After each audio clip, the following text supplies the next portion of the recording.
Hello guys, so we just arrived here in the property here in San Agustin, and now our guys are working on the trusses since they already finished welding some of it and they're gonna install it on the top. And our guy is carrying this long trusses for this one. So there are 3 guys down below and there are 3 on the top, so I'm gonna show you. Noy Doni, Noy Dado, and GC is down below. Then Noy Anyong, Eric, and his helper are up there. So they can install the trusses, the metal trusses on the top.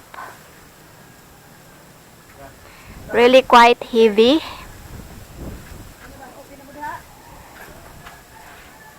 So we have her Brian also.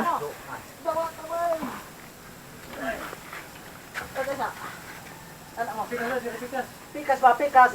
Diha, pikas diha. Ikuan sa kilid. Na.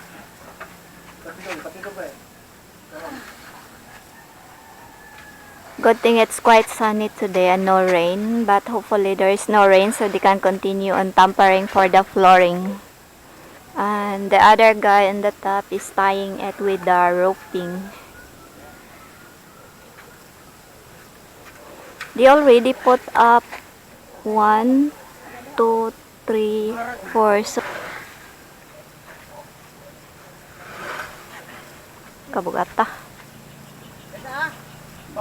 Up.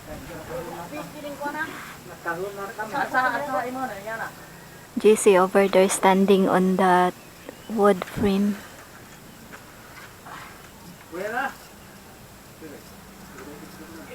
Look at JC climbing on the top.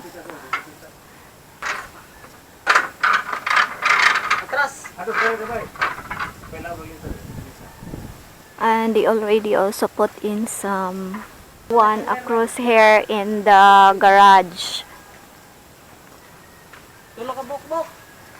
And they put up 1, 2, 3, 4, 5. As I'm walking down here, guys, as you can see, I think I'm gonna move up. They also put up over there the trusses, and then Eric over there tying it up so it won't fall down, to make it a bit stable before they can weld it. I hope the angle bar that we bought is enough or more than enough.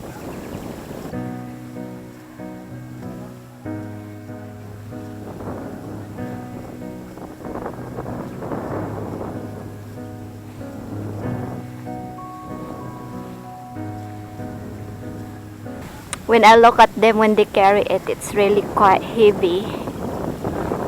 I'm walking down here going inside. Up.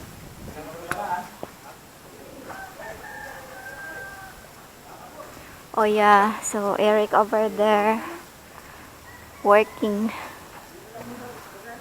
So that would be our trusses, guys, and then one more in here in the middle.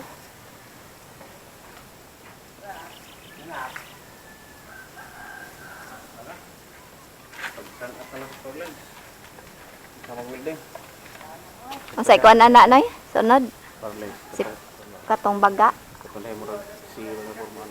Oh. And after they put up all of this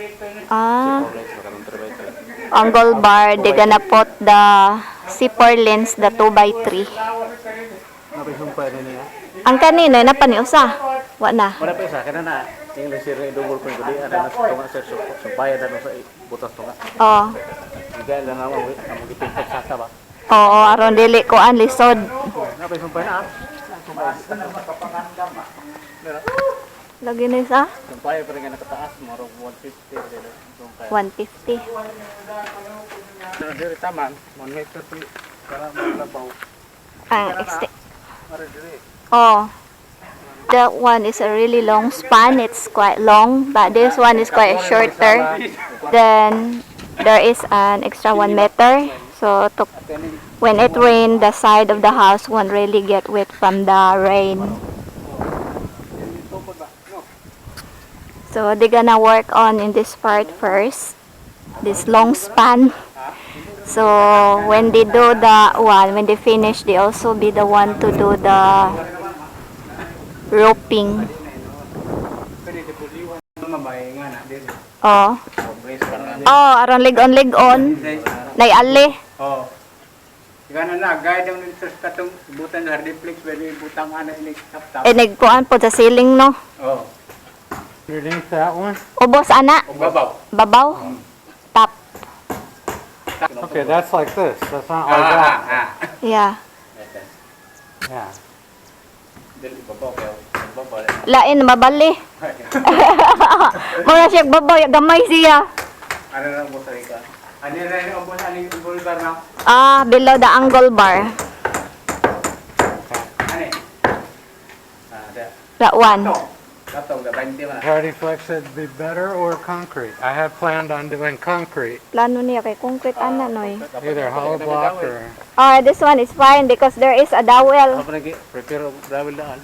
Lagi kay. So 3 piles over there a bit higher than maybe that one and a half. Are we gonna do concrete or Hardy Flex? You can do that concrete because there is a dowel. It's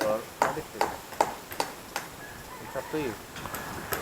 What do you Mas think asay would be mas better? nindot noy. Gwapo din ang concrete. Much better Yeah, concrete that's what I thought too. Mabay ko, kasi na kana plantay pag beam, lig. because that one is with a big beam. Yeah. Gamay ra ko ng payload. So can you do concrete in the middle too, or Kana noy Diha kay that one has to be Hardy Flex? gamay ra mo openan na. because the opening of that one is small. The one on the other side. I think 30 cm 30 centimeters the opening. like that. Okay. Did, And as you can see in here guys, they already poured concrete on the cover of the septic tank and also for our kitchen, and also they put already a manhole, the cover with this one. Yeah, they put a metal in here. They already starting in this part for the trusses. I'm walking down here guys in the garage area. So they gonna do this zipper lens, but we let the guy paint it first for anti-rust, and after that we're gonna use those other angle bar on the other side of the roping section for the trusses, but they do first the long ones. Yes, we need 70 pieces of Hardy Flex for the same thickness and 2 for the really thickest one. Yeah, I don't know how much it costs us really. Okay guys, so that is for today. Thank you everyone. Please do like, comment, share, and subscribe to our channel. God bless.